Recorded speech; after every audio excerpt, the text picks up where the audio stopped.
అందరికీ నమస్కారం. YouTube channel కి మీకు స్వాగతం. ఈ రోజు మనం సనాతన ధర్మంలో ఆచారాల గురించి మాట్లాడుకోబోతున్నాం. పూజలు, హోమాలు, ఆరాధనలు ఇవన్నీ మన జీవితంలో ఎందుకు ముఖ్యమైనవి? అవి ఎలా మనల్ని దైవంతో దగ్గర చేస్తాయి?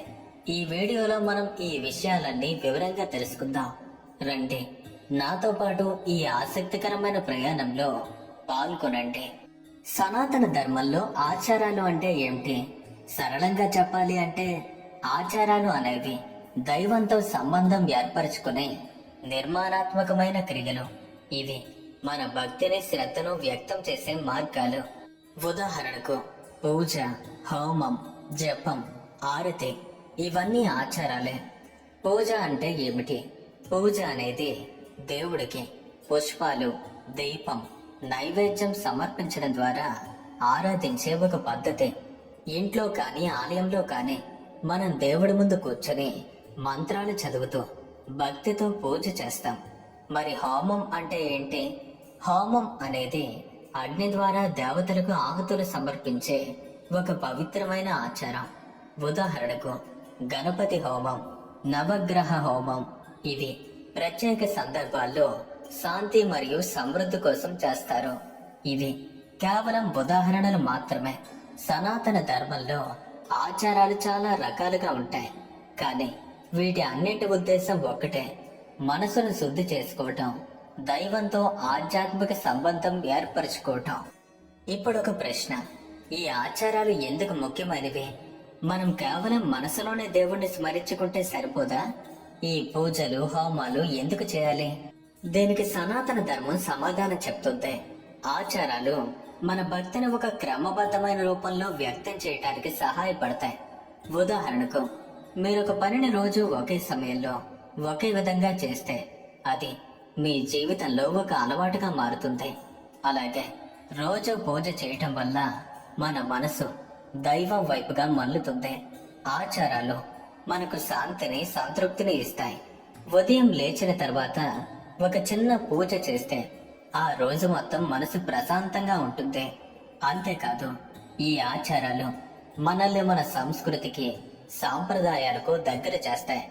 ఇక్కడ మరో ముఖ్యమైన విషయం: ఆచారాలు కేవలం వ్యక్తిగత ఆధ్యాత్మికత కోసం మాత్రమే కాదు, అవి కుటుంబాన్ని, సమాజాన్ని కూడా ఒక్కటిగా ఉంచుతాయి. ఉదాహరణకు, దీపావళి రోజున ఇంట్లో అందరూ కలిసి లక్ష్మీదేవికి పూజ చేస్తారు. ఈ సమయంలో కుటుంబ సభ్యులు అంతా ఒకే చోట చేరి ఆనందంగా గడుపుతారు. ఇది మన బంధాలను బలపరుస్తుంది. అలాగే సంక్రాంతి పండుగ కూడా ఇలానే ఉంటుంది. ఇప్పుడు మన రోజువారీ జీవితంలో ఆచారాలు ఎలా ఉంటాయో చూద్దాం. సనాతన ధర్మంలో ఆచారాలు రోజువారీ జీవితంలో ఒక అంతర్భాగంగా ఉంటాయి. ఉదయం పూజ. చాలా మంది తెల్లవారుజామున లేచి స్నానం చేసి ఇంట్లోని దేవుడి గదిలో దీపం వెలిగిస్తారు. ఒక చిన్న పూజ చేసి దేవుడికి నీళ్లు, పుష్పాలు సమర్పిస్తారు. ఇది రోజుని సానుకూలంగా ప్రారంభించే ఒక మార్గం. నైవేద్యం. భోజనం చేసే ముందు చాలా ఇళ్లలో ఆహారాన్ని దేవుడికి సమర్పిస్తారు. ఇది ఒక రకమైన కృతజ్ఞతా భావం. మనం తినే ఆహారం దైవం ఇచ్చిన వరమని గుర్తు చేస్తుంది. సాయంకాలం ఆరతి. సాయంత్రం సమయంలో చాలా ఇళ్లలో దీపం వెలిగించి ఆరతి ఇస్తారు.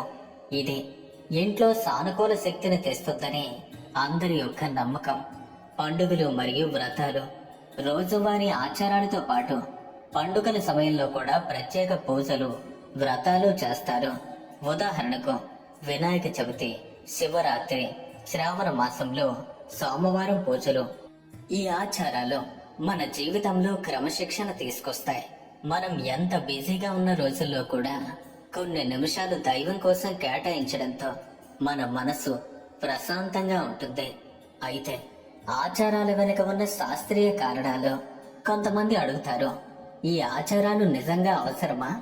ఇవి కేవలం సంప్రదాయాలు మాత్రమే. నిజం చెప్పాలంటే సనాతన ధర్మంలోని ఆచారాల వెనుక శాస్త్రీయమైన ఆలోచన కూడా ఉంది. అంటే సైన్స్ కూడా దాగి ఉంది.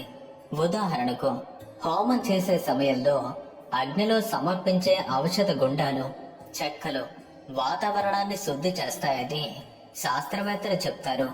అలాగే మంత్రాలను జపించడం వల్ల మనసు ఒక కేంద్రీకృత స్థితిలోకి వస్తుంది. ఇది ఒత్తిడిని తగ్గిస్తుంది.